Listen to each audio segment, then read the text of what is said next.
पितुरप्राय धामभिः दिवः सदा गुंसि बृहति वितिष्ठस आत्वेकं वर्तते तमः कदलीगर्भसम्भूतं कर्पूरं तु प्रदीपितम् आरार्तिकमहं कुरुवे पश्य मे वरदो भव कर्पूरगौरं करुणावतारं संसार सारं भुजगेन्द्रहारं सदा वसन्तं हृदयारविन्दे भवं भवानी सहितं नमामि त्वमेव माता च पिता त्वमेव बन्धुश्च सखा त्वमेव विद्या द्रविणं त्वमेव सर्वं मम देव।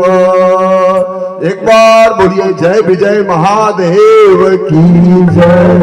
व्यास पूजनम ओम व्यासाय विष्णु रूपाय व्यास रूपाय विष्णवे नमो वै ब्रह्मनिधये वासिष्ठाय नमो नमः।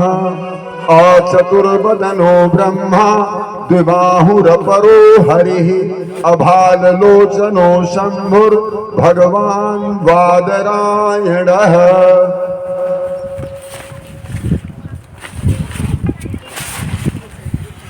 ओम मोखधिः प्रतिमोदध्वं पुष्पवतिः प्रसूवरिः अस्वा इव स्वजित्वरिभिरुदः पारैष्णवः। एक बार बोलिए राजा रामचंद्र की जय। परम्बा जगदम्बा सीता मैया की जय। लखन लाल की जय। बजरंग बली की जय। बाल कृष्ण लाल की जय।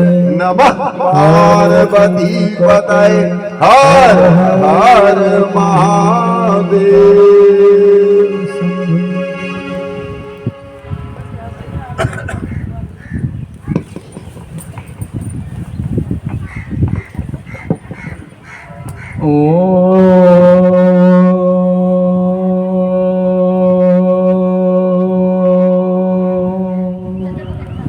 श्री गणेशाय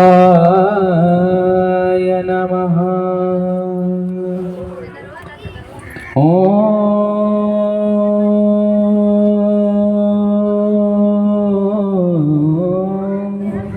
श्री सरस्वत्यै नमः।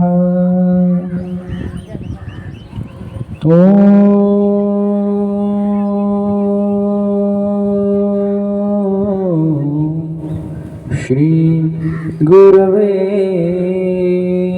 नमः। अखण्डमण्डलाकारं व्याप्तं येन चराचरं तत्पदं दर्शितं येन तस्मै श्री गुरवे नमः। यस्य निःश्वसिता वेदा यो वेदेभ्योऽखिलं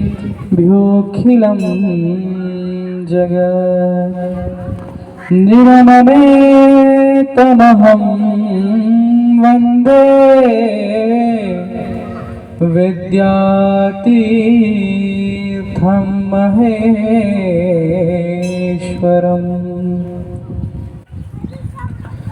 दक्षिणे लक्ष्मणो यस्य वामे च जनकात्मजा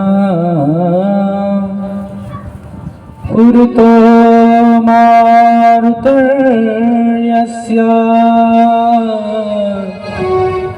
तं वन्दे रघुनन्दनम्।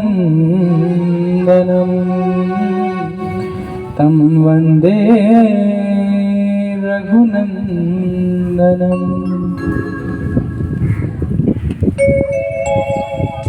ध्येयं सदा परिभवग्नमभीष्टदोहम् तीर्थास्पदं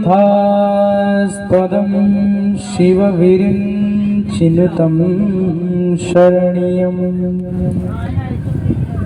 भृत्यातिहं प्रणतपालभवाब्धिपोतम् वन्दे महापुरुषते चरणारविन्दं वन्दे महापुरुषते चरणारविन्दम्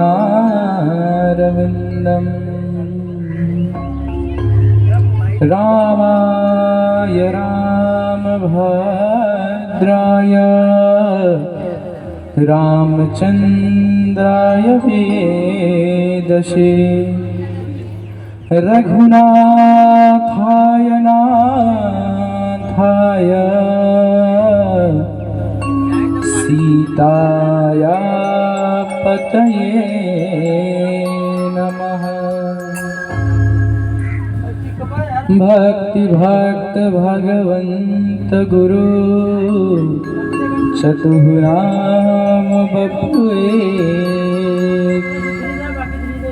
इनके पद वंदन किए नासत विघ्नने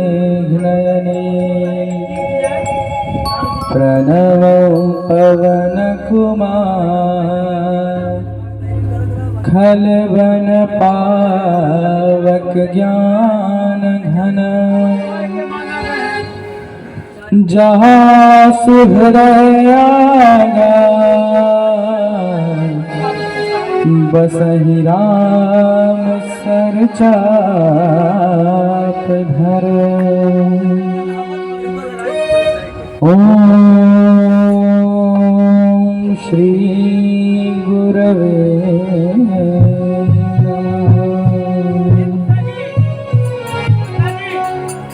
परम आदरणीय उपस्थित भगवत कथा सुधा पिपासु महानुभाव आदरणीय अर्चनीय वंदनीय मातृशक्ति एवं सभी भाइयों तथा बहनों तथा ध्वनि विस्तार की यंत्र के माध्यम से जिन जिन भक्तों के श्रवण आनंद में यह पावनमयी कथा जा रही हो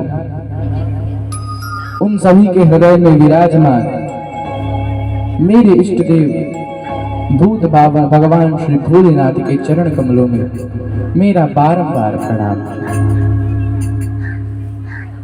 और पुनः कल के भांति आज हम यहाँ भगवान के इस पावन चरित्र को श्रवण करने के लिए पुनः एकत्रित हो गए हैं। लेकिन आप सभी को यह भली भांति बोध है कि भगवान की कथा को श्रवण करने से पूर्व हम भगवत नाम संकीर्तन करते हैं। क्यों? एक कवि लिखते हैं, क्षण भंगुर जीवन की कलियां कल प्रातः समय में खिली न खिली, मलयाचल की सुच शीतल मंद सुगंध समीर बही न बही, भजले हरि नाम अरे रसना जाने अंत समय में हिली नहीं। क्षण भंगुर जीवन की कलियां कल प्रात समय में खिली न खिली। यह जीवन की जो कली है वो क्षण भंगुर है। जीवन समझिए कली के समान है, पुष्प के समान है, पुष्प के कली के समान। कल प्रातः समय में खिली न खिली, कल प्रातः काल खिल पाएगी या नहीं। अगर सूर्योदय नहीं होगा तो कली नहीं खिलेगी। वैसे ही यदि जीवन नहीं रहेगा तो हम चल फिर नहीं पाएंगे। तो कल प्रातः काल हम रहेंगे या नहीं रहेंगे इसका भी बोध नहीं। मलयाचल की सूचि शीतल मंद सुगंध समीर बही न बही। जो मलयागिरी पर्वत से सुंदर सुंदर चंदन के वृक्ष की सुगंध आ रहे हैं, वह कल प्रातः काल हम सुगंध पाएंगे या नहीं पाएंगे इसका भी बोध नहीं।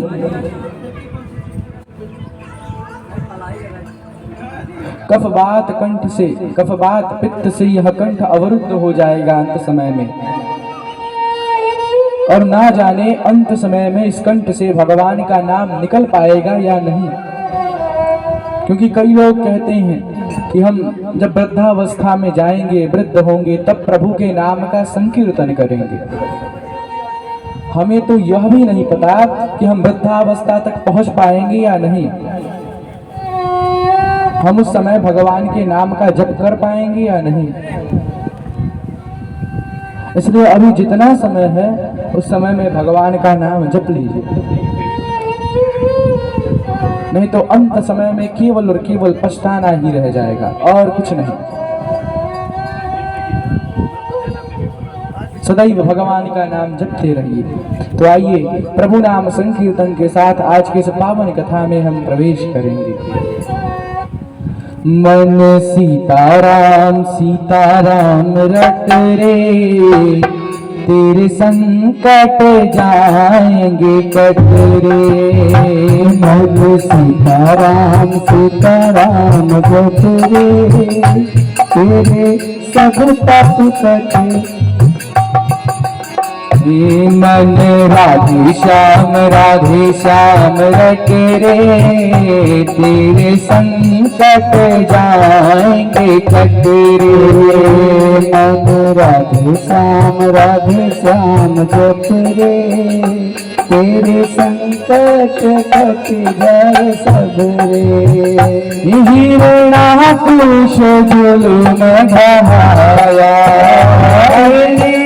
कुछ जुलुम ढहाया, हिरण्याकुश जुलुम ढहाया, हिरण्याकुश जुलुम ढहाया।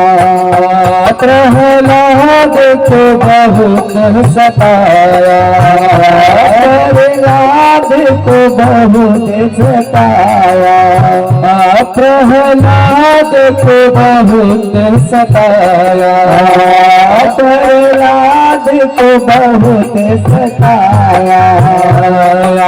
नरसिंह थम गया खटरे, तेरे संकट जाएंगे कट रे। मन सीताराम सीताराम जप रे, तेरे संकट आएंगे कट रे। मन राधे श्याम रट रे, तेरे संकट जाएंगे कट रे। मन राधे श्याम रट रे, तेरे संकट जाएंगे कट रे। गजहार गया जब बल में, गजहार गया जब बल में, गजहार गया जब बल में, गजहार गया जब बल में। तेरे गज की सुनी थी जल में, तेरे गज की सुनी थी जल में, तेरे गज की सुनी थी जल में, तेरे गज की सुनी थी जल में। प्रभु पल में भये प्रगट रे, प्रभु पल में भये प्रगट रे, तेरे संकट जाएंगे कट रे। ओम तेरे संकट जाएंगे कट रे। हे मन सीताराम सीताराम रट रे, तेरे संकट जाएंगे कट रे। ओ मन सीताराम सीताराम रट ले, तेरे संकट जाएंगे कट रे।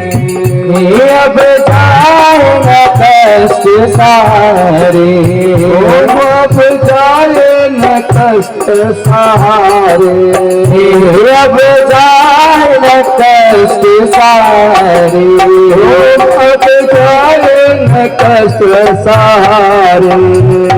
द्रौपदी ने वचन उचारे, द्रौपदी ने वचन उचारे, द्रौपदी ने वचन उचारे, ओम द्रौपदी ने वचन उचारे।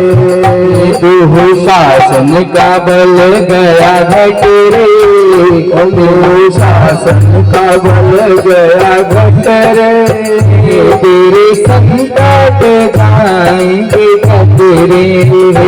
दुशासन का बल गया घट रे, तेरे संकट जाएंगे कट रे। मन सीताराम सीताराम रट रे, तेरे संकट जाएंगे कट रे। मन सीताराम सीताराम रट रे, तेरे संकट जाएंगे कट रे।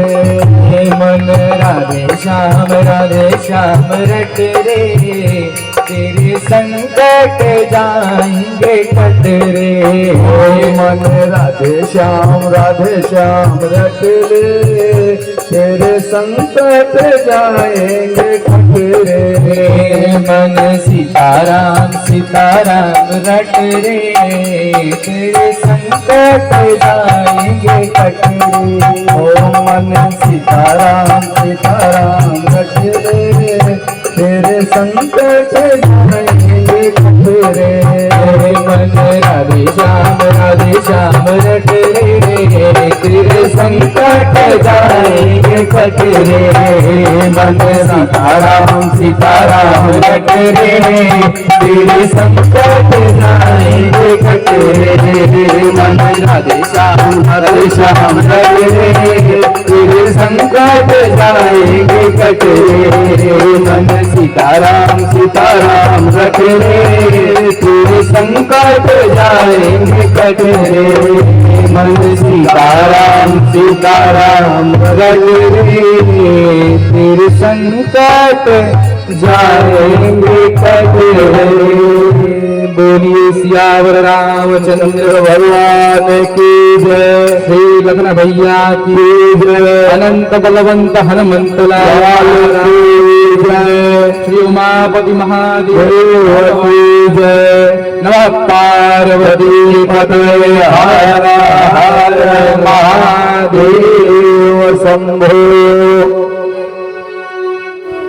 भगवत नाम संकीर्तन के साथ इस कथा में हम प्रवेश करते हैं। भगवान की यह मधुरमयी पावनमयी कथा, अमृतमयी कथा जब हमारे हृदय में जाकर विराजमान हो जाती है तो कथा के रूप में स्वयं भगवान हमारे हृदय में आकर विराजमान हो जाता है, और कोई नहीं, भगवान स्वयं हमारे हृदय में आते हैं। कई लोग हमारे घर में आते हैं फिर वापस चले जाते हैं, आते हैं जाते हैं, आने जाने की प्रक्रिया तो लगी रहती है, लेकिन ये जो हमारा हृदय रूपी घर है इसमें यदि भगवान एक बार आ जाएं तो ये आने के बाद वापस नहीं जा पाते हैं चाह के भी, क्योंकि हृदय रूपी जो दरवाजा है वो बंद हो जाता है। और आप या भगवान कितना भी प्रयास कर लें कि वो बाहर चले जाएं लेकिन वो बाहर नहीं रहेंगे। तो इस पावनमयी मधुरमयी कथा से भगवान स्वयं हमारे हृदय में आकर विराजमान हो जाते हैं। भगवान भक्त के हृदय में आकर उसकी सारी मनोकामनाओं को पूर्ण करते हैं, उसकी सारी इच्छाओं को पूर्ण करते हैं। जो जो अब तक शेष था उन सभी कार्यों को करते हैं यदि एक बार भगवान हमारे हृदय में आ गए। इसलिए प्रयास करिए कि भगवान आपके हृदय में आकर विराजमान हो जाए। निरंतर भगवान को हृदय में लाने का प्रयास करते रहिए, तभी आपका कल्याण हो सकता है। केवल नाम लेने से कल्याण नहीं होगा। गोस्वामी तुलसीदास जी से एक भक्त ने पूछा कि हे बाबा, यदि लोग कहते हैं कि हम आपका भगवान का नाम भाव से नहीं लेंगे तो हमारा कल्याण नहीं होगा, तो हमारे अंदर तो भाव है ही नहीं, तो हम भगवान का नाम क्यों लें? तो भगवान को प्रणाम करते हुए गोस्वामी तुलसीदास जी कहते हैं, भाव कुभाव अनख आलस नाम जपत मंगल दिशि दस। भगवान का नाम आप भाव से जपें या कुभाव से, भगवान निश्चय ही आपका कल्याण करे। आप किसी भी प्रकार से भगवान का नाम जपिए, बस आपके हृदय में भाव होना चाहिए।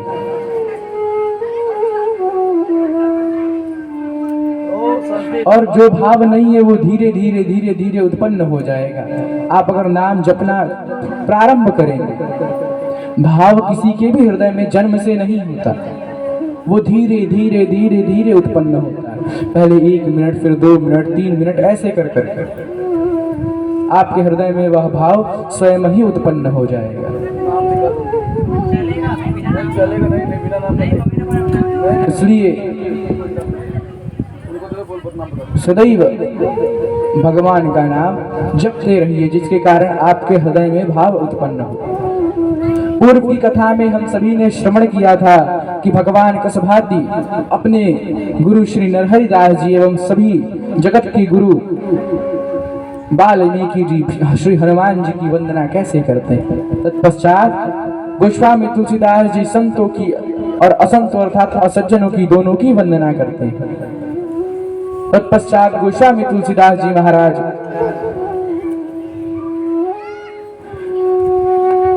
अवधपुरी की वंदना करते हैं, मां कौशल्या की वंदना करते हैं और प्रणव प्रथम भरत के चरण और भरत जी के चरणों में प्रणाम करते हैं।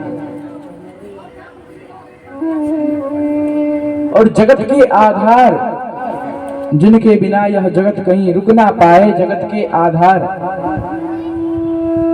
भगवान के परम प्रिय श्री लक्ष्मण जी की वंदना करते हैं और भरत जी के परम प्रिय श्री शत्रुघ्न जी की वंदना करते हैं एवं अनंत बलवंत हनुमंत लाल जी की वंदना करते हैं।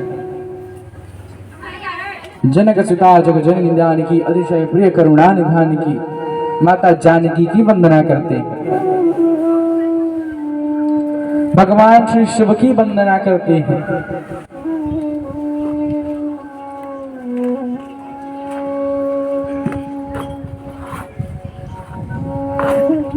जो चिता भस्म धारण किए हुए भगवान जगत में विख्यात हैं, जिनके शरीर पर भभूत रमा हुआ है, जग उनसे डरता है। उन्हें देख ले जग कोई भी व्यक्ति तो उनसे डर जाए। और उन चिता भस्म धारण करने वाले को माता पार्वती आकर सुंदर बना देती हैं उनकी कृपा से। ऐसे भगवान श्री शिव की वंदना करते हैं एवं कनक भवन की वंदना करते हैं। सबकी वंदना कर यह बतलाते हैं कि यह मानस मानसरोवर क्यों है और इस मानसरोवर में कितने घाट हैं, कौन कौन से घाट हैं और किस भांति यह घाट हमारा कल्याण करते हैं, इस विषय में बतलाते हैं। और कैसे यह मानस हम तक पहुंचा। शंभु किन्ह यह चरित्र सुहावा, बहुरी कृपा करी उमहि सुनावा। यह चरित्र हमारे तक कैसे आया, इस विषय में बतलाते हैं। और फिर हमें प्रयागराज लेकर चलते हैं।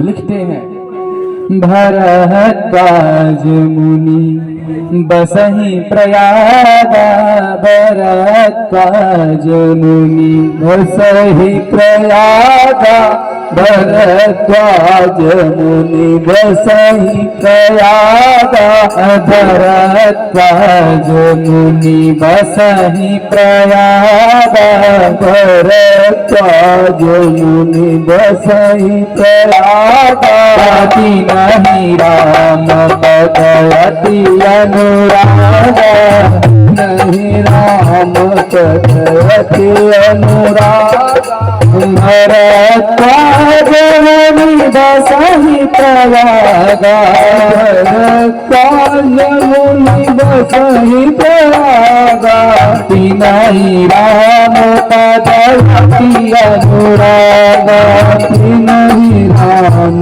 पद अति अनुराग आपस समदम दया निधाना आपस समदम दया निधाना करुणा रघुपथ करण सुजाना मारत पथ करण सुजाना आपस समदम दया निधाना आपस समदम दया निधाना रघुपथ करण सुजाना मारत पथ करण सुजाना माधव कर जग होई आगम कर जग होई माधव कर जग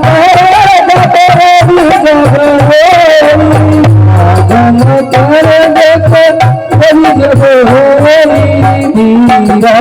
रघुपति सब कोई रघुपति आप सब कोई रघुपति आव सब कोई रघुपति आव सब कोई देवतनुज किन्नर नर श्रेणी देवतनुज किन्नर नर श्रेणी देवतनुज किन्नर नर श्रेणी देवतनुज किन्नर नर श्रेणी सागरम जहि सकल त्रिवेणी सागरम जहि सकल त्रिवेणी सागरम जहि सकल त्रिवेणी सागरम जहि सकल त्रिवेणी पूजहि माधव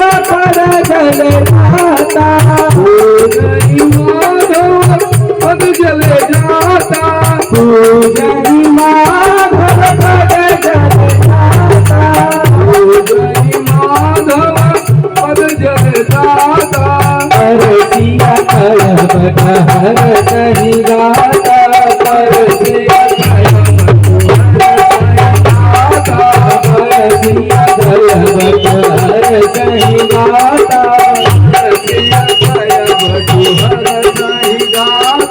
पूजहि माधव पद जल जाता पूजहि माधव पद जल जाता परसिया कलबट हर सहि गाता परसिया कलबट हर सहि गाता परसिया कलबट हर सहि गाता। प्रयागराज में जहाँ भरद्वाज मुनि वास करते हैं, वह पावन प्रयागराज तीर्थों का राजा क्यों है? उसे तीर्थों का राजा क्यों कहा जाता है? सबसे पहले तो इसके पीछे का कारण जानते हैं। तीर्थ तो कई हैं, रामेश्वरम, उज्जैन, काशी, वृंदावन, मथुरा आदि कई तीर्थ हैं, लेकिन प्रयागराज को ही तीर्थों का राजा क्यों कहा जाता है? क्योंकि जब देवताओं और दैत्यों के संयोग से समुद्र मंथन हुआ था तो 14 रत्न प्रकट हुए थे। श्रीमणिरंभा वारुणी अमीय शंख गजराज धन्वन्तरी धनुधेनु शशि कल्पद्रुम विषवाजी। श्री अर्थात माता लक्ष्मी, सबसे पहले माता लक्ष्मी प्रकट हुई जो भगवान श्री हरि को दे दी गई। श्री मणि, तत्पश्चात मणि, कौस्तुम मणि जो भगवान श्री हरि को प्रदान की गई। रंभा, रंभा अप्सरा जो इंद्रलोक की अप्सरा है। वारुणी, वारुणी अर्थात मदिरा, शराब। आपको बता दें कि समुद्र मंथन से ही शराब प्रकट हुआ है, जिसे हम मदिरा कहते हैं, वो सबसे पहले प्रकट हुआ, सर्वप्रथम वही प्रकट हुआ। और देवताओं ने अपनी बुद्धि लगाई, क्योंकि बुद्धिमान तो थे ही, क्योंकि हमेशा सदाचार से रहते थे, और वो दैत्यों को पिला दी। कहा इसे पी लो, बड़ा स्वादिष्ट लग रहा है। जब सारे दैत्यों ने उसे ग्रहण कर लिया तो उनकी बुद्धि अब फिर गई, दिमाग काम करना बंद। आज के समय में भी जो शराब पी ले, वारुणी पी ले, कहीं नाली में गिरा हुआ मिलता है, कहीं रोड पे गिरा हुआ मिलता है, तब उनकी बुद्धि क्या काम करे? कुछ भी नहीं।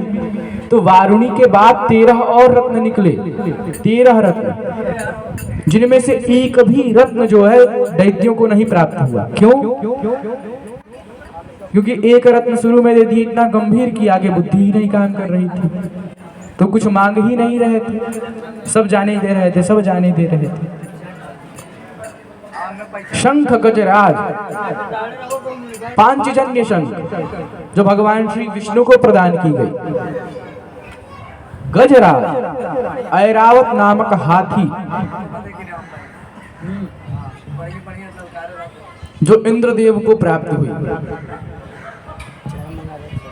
धन्वंतरी जो वैद्य हैं देवताओं के, धन्वंतरी जी महाराज, वो देवताओं को प्राप्त हुए कि आज आपसे देवताओं के वैद्य रहे। धनुधेनु शशि, कामधेनु, उसे भी देवताओं ने ले लिया। धनुष प्रकट हुआ, सारंग धनुष जो भगवान श्री हरि को प्राप्त हुआ। शशि अर्थात चंद्रमा, चंद्रमा प्रकट हुआ समुद्र मंथन से, वो भी देवता बन गए चंद्रदेव।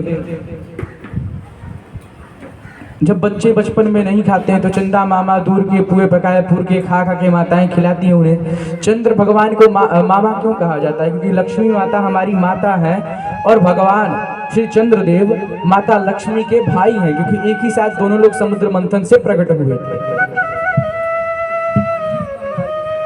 धनुधेनु शशि कल्पद्रुम विषवाजी, कल्प वृक्ष यह भी समुद्र मंथन से प्रकट हुए और देवताओं के बागीचे में लग गए। कल्पद्रुम विषवाजी, विष प्रकट हुआ, हलाहल विष जो भगवान श्री शिव धारण की। और वाजिश्रवा नामक 7 मुख वाला घोड़ा जो इंद्रदेव को प्राप्त हुआ। अब सबसे अंतिम में अमृत प्रकट हुआ। तब तक दैत्यों का जो मदिरा पान का कुछ नशा था वो उतर गया था। तो अब दैत्य अपने लिए आवाज उठाने लगे, हमने अब तक तो कुछ लिया नहीं, लेकिन हमें अमृत चाहिए। अब अमृत नहीं दोगे तो बड़ा दिक्कत हो जाएगा, युद्ध करेंगे हम तुमसे और तुमको मार गिराएंगे। तो अमृत लेकर देवता जन भागने लगे, पीछे पीछे दैत्य भाग रहे, और उसी अमृत कलश से कुछ बूंद पृथ्वी पर गिर गए, जिसमें सर्वप्रथम प्रयागराज पर वह बूंद गिरी। क्योंकि वहां अमृत कलश रखा गया तो वहां पर कुछ बूंद छलक कर गिर गए, इसलिए प्रयागराज को तीर्थों का राजा कहा जाता है। और उस तीर्थ के राजा में प्रतिवर्ष माघ का मेला लगता है और वहां पर श्री भरद्वाज मुनि वास करते हैं। भरद्वाज मुनि कैसे हैं? तापस सम दम दया निधाना परमारथ पद परम सुजाना, तपस्वी हैं और अपने सम दम को वश में करके रखते हैं, दया के निधान है। परमारथ पथ परम सुजाना, परमारथी है, परमारथी अर्थात परम धार्मिक है।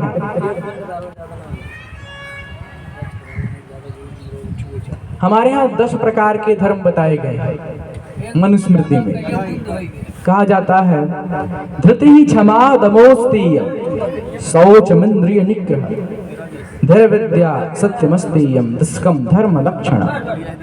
धृति अर्थात धैर्य, यह एक धर्म का लक्षण है।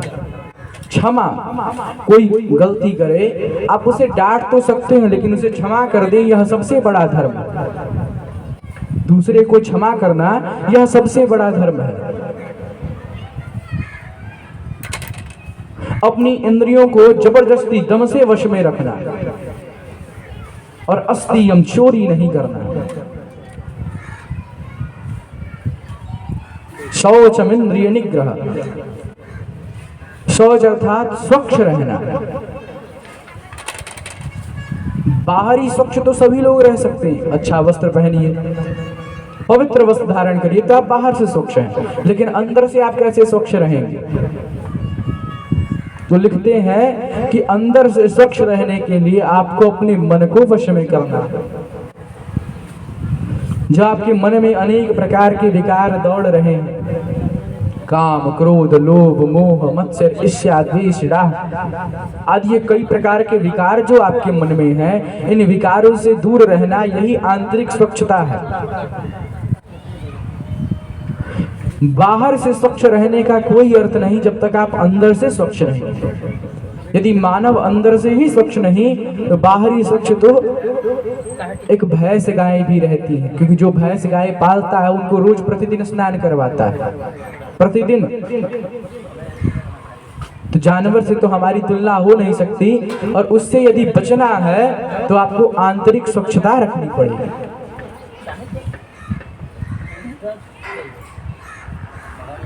अपनी इंद्रियों को वश में रखना। अब इंद्रिय को वश में कैसे रखा जाएगा? महाराज श्री कपिल देव से उनकी माता देवहूति प्रश्न करती हैं, दो प्रश्न कि पुत्र मेरा पहला प्रश्न यह है कि संसार में बंधन किसका होता है, मन का या आत्मा का? इन दोनों में से बंधन किसका है? और यह जो हमारी इंद्रियां हैं, 10 इंद्रियां, इनको वश में कैसे रखें? इस इंद्रियों को वश में रखने का क्या उपाय है? तो परम आदरणीय श्री कपिल मुनि कहते हैं कि हे मां, आप तो मुझसे स्वयं परम विदुषी हैं, आप विद्वान हैं। महर्षि कर्दम की धर्म पत्नी है और कर्दम ऋषि तो इन्हीं सब चीजों के मर्मज्ञ थे, लेकिन फिर भी आपने मुझसे पूछा है तो मैं आपको बताऊं, कभी भी संसार में बंधन आत्मा का नहीं होता। मन एवं मनुष्याणाम कारणम बंध मोक्षयो, मन ही मनुष्य के बंधन एवं मोक्ष का कारण है। संसार में यदि आपको मुक्ति चाहिए तो मन दिला सकता है, यदि संसार में आपको बंध के रहना है तो वो भी मन ही करेगा। तो मन ही एक विशेष कारण है जो आपको बंधन में रखता है और आपको मुक्त करता है। मन एवं मनुष्याणाम कारणम बंध मोक्षयो। और आपने दूसरा प्रश्न पूछा कि बंधन किसका है, इस इंद्रियों को वश में कैसे रखें? पहला उपाय तो यह है दम, जबरदस्ती इनको वश में रखिए। और यदि वो नहीं हो रहा है तो नेत्र क्या कहते हैं? नेत्र हमारी पहली 5 ज्ञान इंद्रिय होते हैं, पंचकर्म इंद्रिय, कुल मिलाकर 10 इंद्रिय। सबसे पहले ज्ञान इंद्रिय में पहला नेत्र। नेत्र क्या कहते हैं? सुंदर दृश्य देखो, नृत्य देखो, गान देखो, नेत्र तो यही कहते हैं। हाँ, तो इनको नृत्य दिखाइए, लीलाएं दिखाइए, लेकिन भगवान के चरित्र की दिखाइए। नेत्र को धर्म की ओर मोड़ दीजिए तो नेत्र वश में हो जाएंगे। दूसरी ज्ञान इंद्रिय हमारे कर्ण, ये क्या कहते हैं? सुंदर सुंदर मनोहर गीत सुनो, किसी की चुगली सुनो, चुगली करो। नेत्र तो, कर्ण तो यही कहते हैं। तो सुनिए, सुंदर सुंदर गीत सुनिए, लेकिन भगवान के भजनों को सुनिए, तो यह नेत्र भी वश में हो जाएंगे और भगवान की ओर मुड़ जाएंगे। तीसरी ज्ञान इंद्रिय हमारी जिह्वा है, जो कहती है ये सबसे ज्यादा परेशान करने वाली इंद्रिय है और नरक में ले जाने वाली इंद्रिय है। वहां तो नरक में छोड़िए, यहाँ नरक में लेकर जाने वाली है। खूब सुंदर सुंदर पकवान खाएंगे, पचाने का प्रयास नहीं करेंगे तो पता चला लीवर खराब हो गया, पचने की शक्ति खत्म हो गई। तो यह जिह्वा जो है बड़ी पापनी है, इसको कैसे वश में करें? तो कहिए जबरदस्ती वश में नहीं हो रहा है तो सुंदर सुंदर पकवान बनाइए और भगवान को भोग लगाइए, और भोग लगाने के पश्चात स्वयं पाइए। तो यह जिह्वा ही भगवान की ओर मुड़ गई। चौथी ज्ञान इंद्री हमारी नासिका, जो सुंदर सुंदर सुगंध लेने के लिए कहती है, दुर्गंध की ओर कभी नहीं जाती।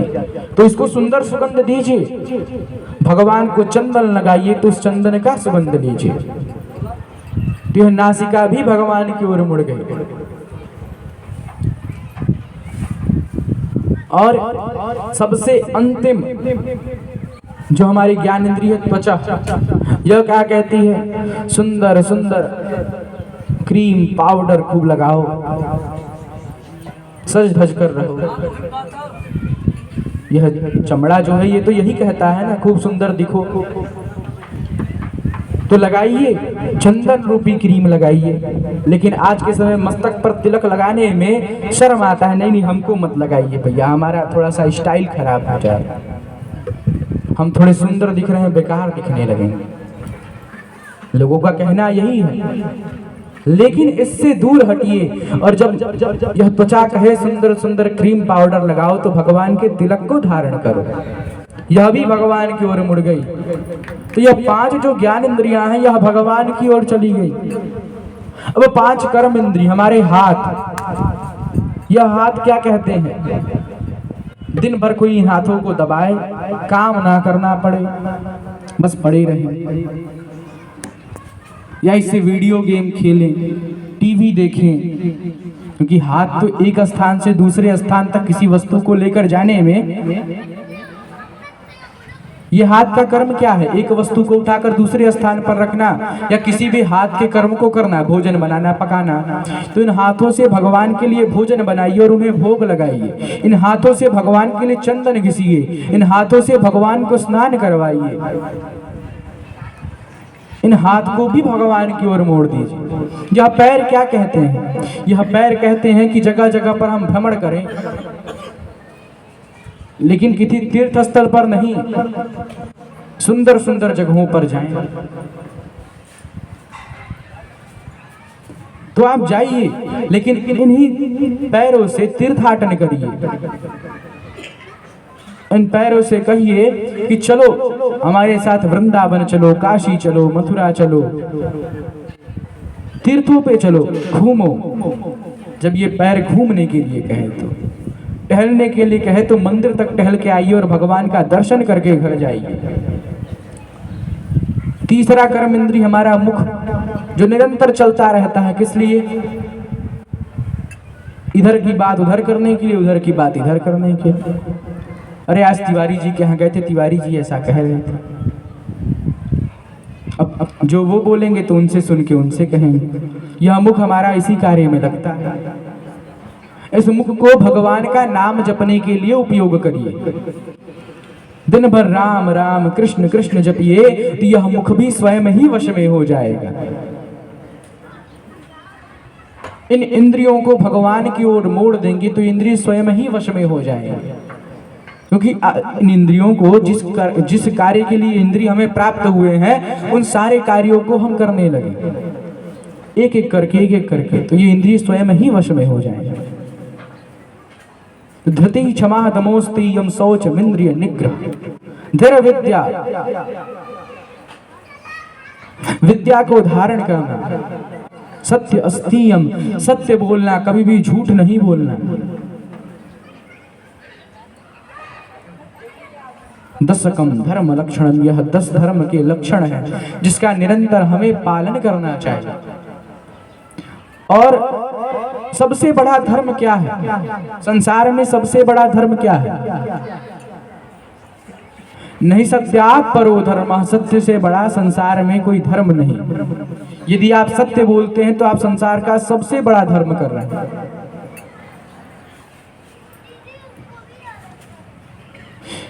भरद्वाज मुनि परम धर्मवान हैं, परम सत्यवादी हैं, और भगवान के चरणों में इनका राग नहीं है, इनका अनुराग है।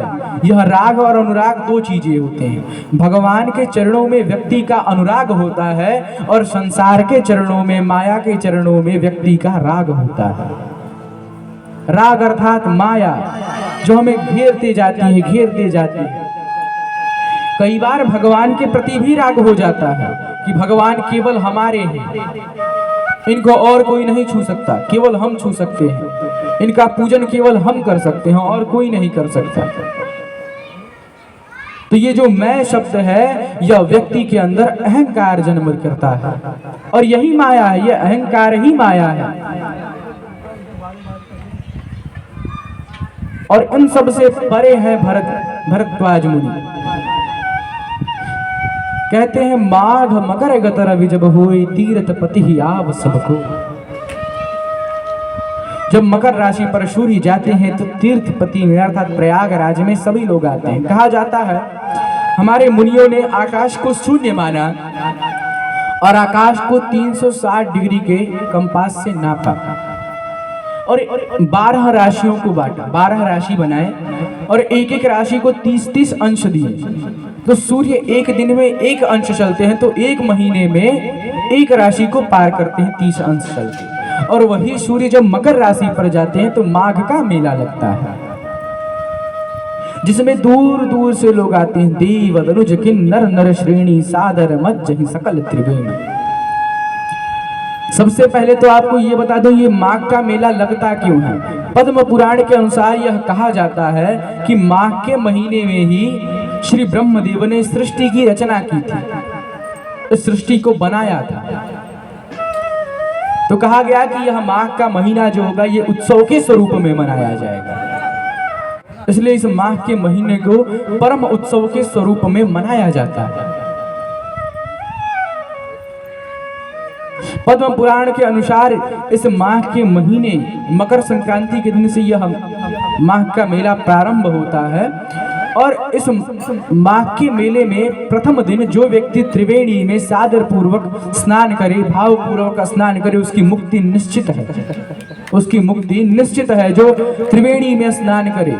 अभी 15 से माघ का मेला लगने जा रहा है, इसी 15 से प्रयागराज में, और ये 8 मार्च तक चलेगा। तो इस माघ के मेले में जो भी भावपूर्वक स्नान करता है त्रिवेणी में, उसकी मुक्ति निश्चित है। कहते हैं कि यह माघ के मेले में हम तो मनुष्य हैं, आज के समय में भी कई देवता मानव रूप में, कई दैत्य मानव रूप में अपने पापों को धुलने के लिए आते हैं और प्रथम दिन लगातार 1 महीने 2 महीने तक इस त्रिवेणी में स्नान करते हैं, अपने समस्त पापों को धुलने के लिए। जो उन्होंने वर्ष भर में पाप किए हैं उन समस्त पापों का नाश करने के लिए।